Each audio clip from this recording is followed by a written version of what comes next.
মাননীয় প্রধানমন্ত্রী এসেছেন, সঙ্গে এসেছিলেন। চিত্রনায়ক ও সাবেক সংসদ সদস্য ফেরদৌস ভারতের কলকাতায় টলিউড অভিনেত্রী ঋতুপর্ণা সেনগুপ্তের বাড়িতে নেই। সংবাদ মাধ্যমে এই খবর নিশ্চিত করেছে ঋতুপর্ণা নিজেই। দেশে শেখ হাসিনা সরকারের পতনের পর থেকে কোথাও খুঁজে পাওয়া যাচ্ছে না ঢাকায় সিনেমার জনপ্রিয় অভিনেতা ফেরদৌসকে। এরপরই শোবেজপাড়ায় গুঞ্জন উঠে ভারতের কলকাতায় ব্যক্তিগত বন্ধু টলিউড অভিনেত্রী ঋতুপর্ণা সেনগুপ্তের বাড়িতে অবস্থান করছেন অভিনেতা। এমন খবর অভিনেত্রীর চোখে পড়তেই সংবাদ মাধ্যমে ঋতুপর্ণা জানান, আমার আর ফেরদৌসের একটি ছবি দিয়ে একটি খবর দেখলাম, সেখানে বলা হয়েছে ছবিটি সম্প্রতি তোলা হয়েছে একটি শোতে, যা সত্য নয়। ঋতুপর্ণা আরও বলে, ফেরদৌস আর আমি খুব ভালো বন্ধু, তা সবাই জানেন। আমি ঢাকায় গেলে ফেরদৌসের বাড়িতে উঠি, আবার কলকাতায় এলে ফেরদৌস আমার বাড়িতে ওঠে। আমাদের মধ্যে যোগাযোগটা ভালো, তবে বাংলাদেশে সরকার পতনের পর ফেরদৌসের সঙ্গে কোনো যোগাযোগ হয়নি আমার।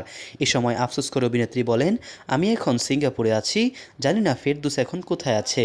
মানুষ হিসাবে ভালো, রাজনীতিতে এসেছিল ভালো কাজ করার জন্যই। যেখানেই থাকুক প্রার্থনা করি ও যেন সুস্থ নিরাপদে থাকে। মোহাম্মদ সায়েম সরকার, নিউজ বাংলাদেশ 64।